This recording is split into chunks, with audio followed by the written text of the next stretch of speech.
भी था कि पिज्जा मंगवा दे, लेकिन मम्मा कह रही थी नहीं, कोई जरूरत नहीं, जो घर में पका है वो ही खाना है।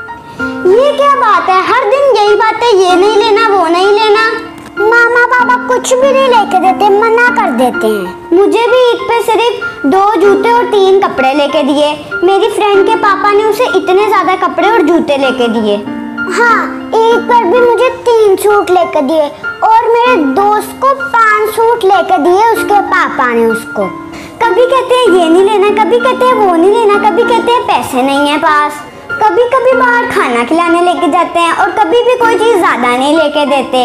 हमारे मामा पापा अच्छे नहीं है, वो हमसे प्यार नहीं करते हैं। हाँ यूसुफ, ऐसा ही है, हमारे मामा पापा अच्छे नहीं हैं, वो हमसे बिल्कुल भी प्यार नहीं करते। चलो फिर आप भी, मैं सोने जा रहा हूँ, आप भी आ जाना। ठीक है, तुम जाओ, मैं चीज़ें समेट के आती हूँ।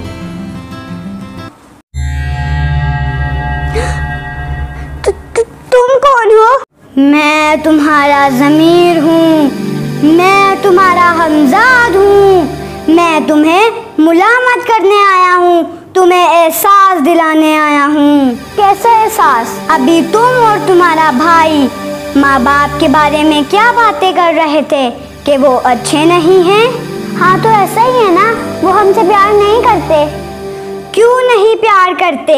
ऐसा किसने बोल दिया तुमसे?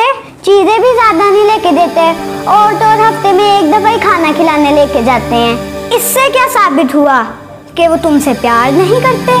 हाँ तो और क्या, गौर से मेरी बात सुनो और समझो। हाँ बोलो। दुनिया में इंसान वो वाहिद मखलूक है जिसका बच्चा बगैर किसी सहारे के नहीं जी सकता। अच्छा। माँ बाप हर वक्त अपने बच्चे को संभालते हैं, उसके लिबास और उसकी खुराक का बंदोबस्त करते हैं। इंसान के बच्चे को ज़रूरत होती है कि कोई उसे संभाले, उसकी खुराक का बंदोबस्त करे। बचपन में जब तुम बिस्तर गीला करती थी तो तुम्हारी माँ खुद गीले पे सोती थी और तुम्हें सूखे पे सुलाती थी। अच्छा। बाप सारा दिन काम करे सिर्फ और सिर्फ तुम्हारे लिए।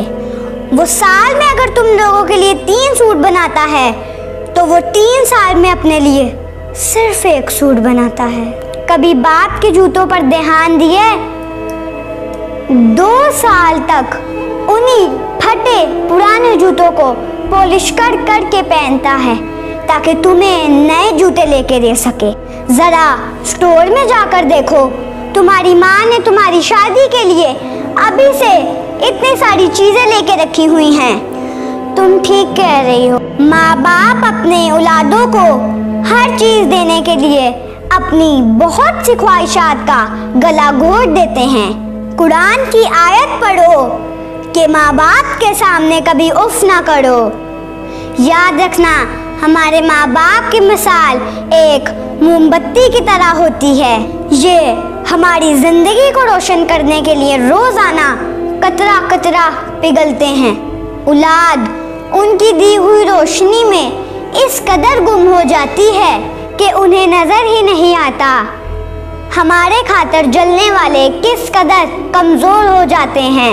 हमें खबर तब होती है जब ये जलती लौ बुझ जाती है और हम अपने आप को फिर से अंधेरों में पाते हैं। हाँ, दुनिया में सबसे ज़्यादा प्यार माँ बाप का अपनी औलाद के लिए ही होता है। वादा करो कि तुम अपनी माँ बाप की इज्जत करोगी, खिदमत करोगी, कदर करोगी। तुम ठीक कह रही हो, हमें माँ बाप की बिल्कुल भी कदर नहीं है। मैं वादा करती हूँ आइंदा से ऐसे कभी भी नहीं होगा।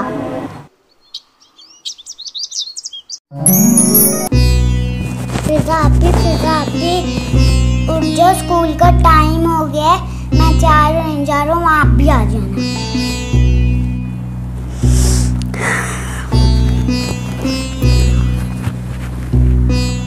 अरे ये क्या, रात को मैं ख्वाब देख रही थी, लेकिन ये तो बड़ा प्यारा और सच्चा ख्वाब था। ऐसा लगता है ये मेरे ऊपर वही की तरह उतारा गया है। आइंदा के बाद मैं अपने माँ बाप से कभी भी बुरे लहजे में बात नहीं करूँगी, उनसे कभी भी बदतमीजी नहीं करूँगी और हमेशा उनकी खिदमत करूँगी और कदर भी।